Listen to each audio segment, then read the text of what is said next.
Hey guys, what is up? Ray Mage here, doing another World of Tanks 360 beta review. Today guys, we're going to be doing the M48 Patton, doing this on a shortened schedule because the beta is coming to an end, so that's why there is such a quick rebound from the M46 onto the next tank, the M48. This is the Tier 10 American Medium.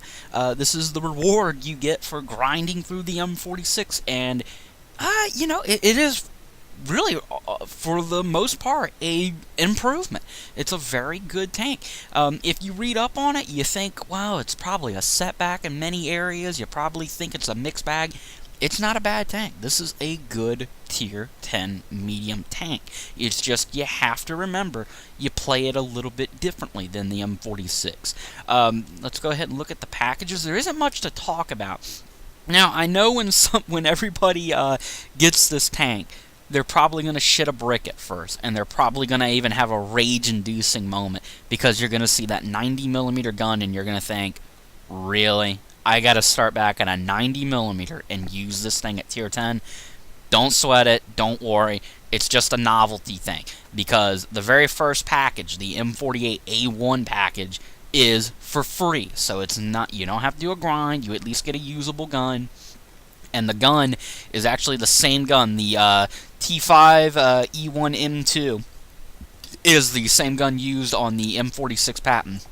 It's the same 105, 218 millimeters of penetration, 390 damage. Same gun, same, everything's the same on it.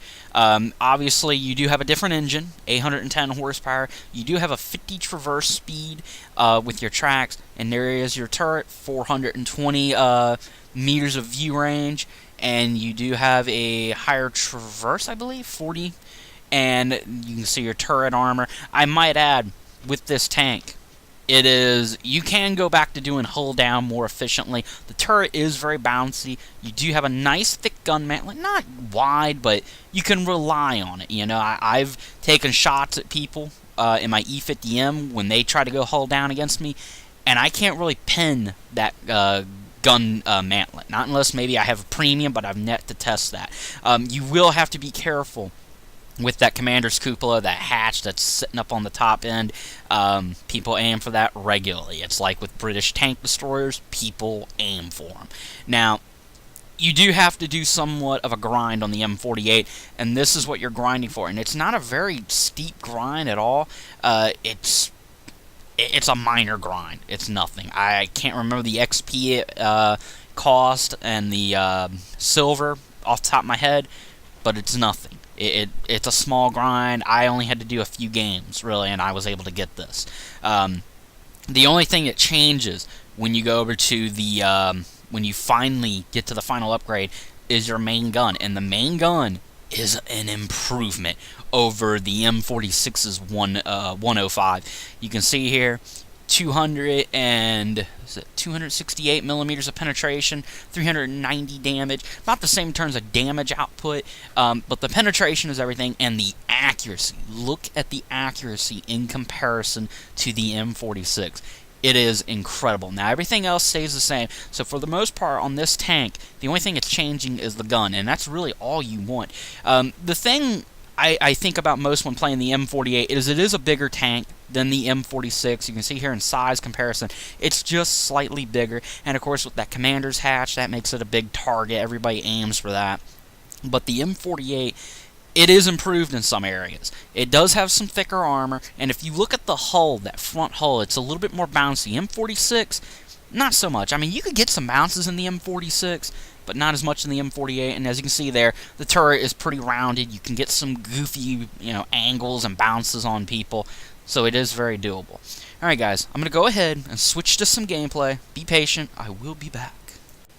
Okay guys, here we go. This is a standard battle on Westfield, and before I get into it, you'll notice at the end, if I don't turn a profit, and I know you're going to sit there and say, well, profit's everything, that's because I didn't use premium. I didn't have a premium account for this. I'm trying to get into the habit of playing without it, because I got to get used to it. I'm not a wallet warrior. I'm not going to pay for gold when the full game comes out, which is coming out real soon. It'll be fun when it happens.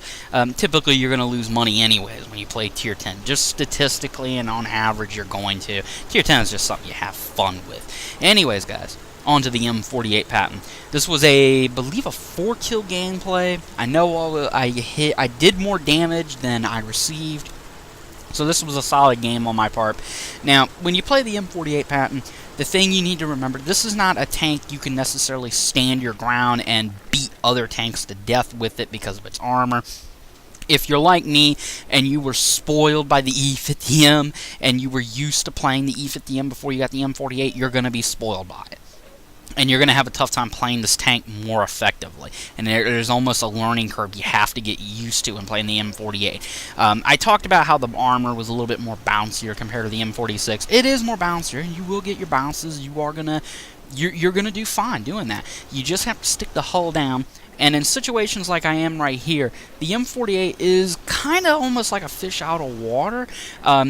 As with most American tanks, you probably would prefer to be hull down, and the only thing you gotta worry about is, that commander's hatch, that cupola being attacked.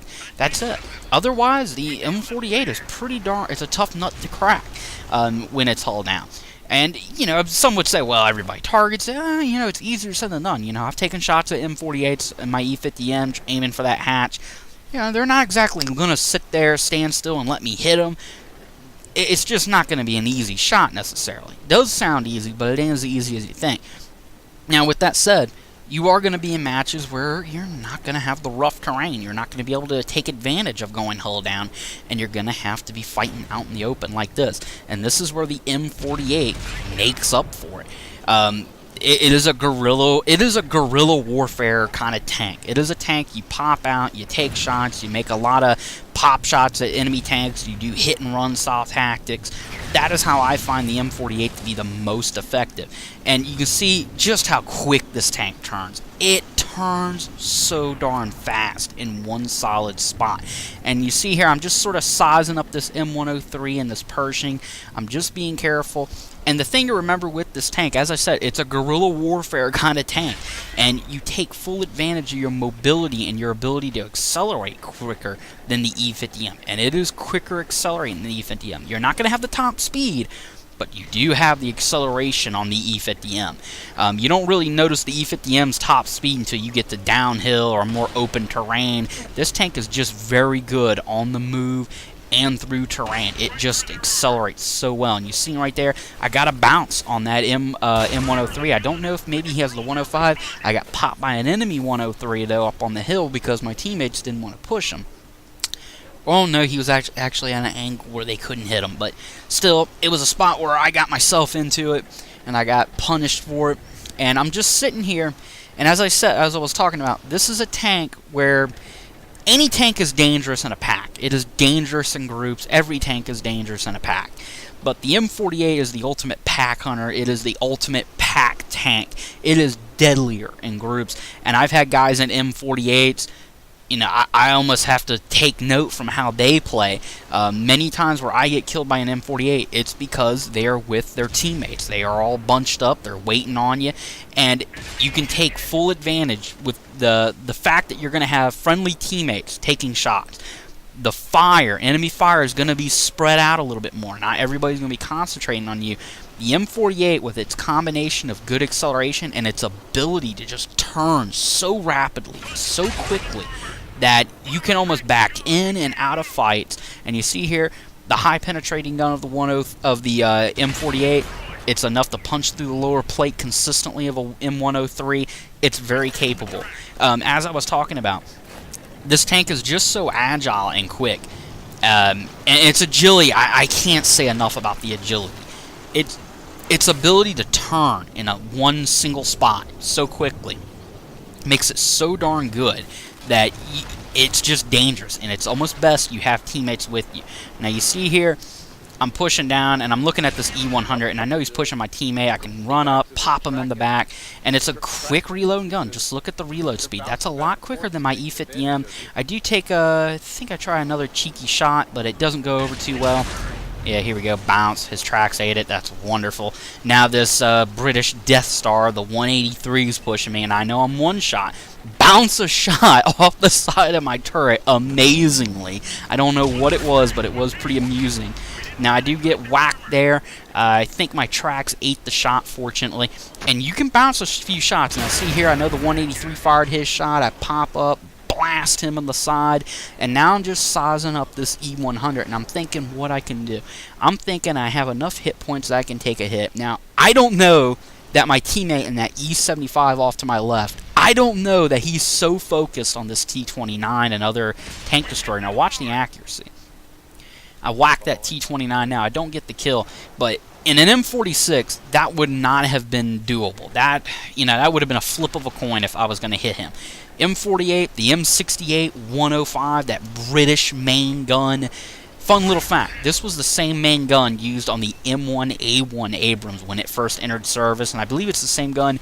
Yeah, actually it's the same gun used on the M60 Patton, but this is the same gun used on the M1A1 Abrams, so it's a very good gun. You know it's a solid gun, but it's just fantastic compared to what was used in the M46. Now here, I push out. Now watch this bounce. I hit a bump, and this E100 whacks me. I tried shooting him. Bounce. He shot. I don't know if he hit my gun mantlet or what, or he just hit me at a questionable angle. There, I shot him, and I didn't kill him. I thought that was messed up. He should have been dead off that. Reload again. And I'm getting a little agitated because I thought my teammate should have helped me out. Here we go. I popped him. I was like, the hell with it. It's my kill. I'll take it. But it's a very quick tank. Very good on the move. Recommended equipment.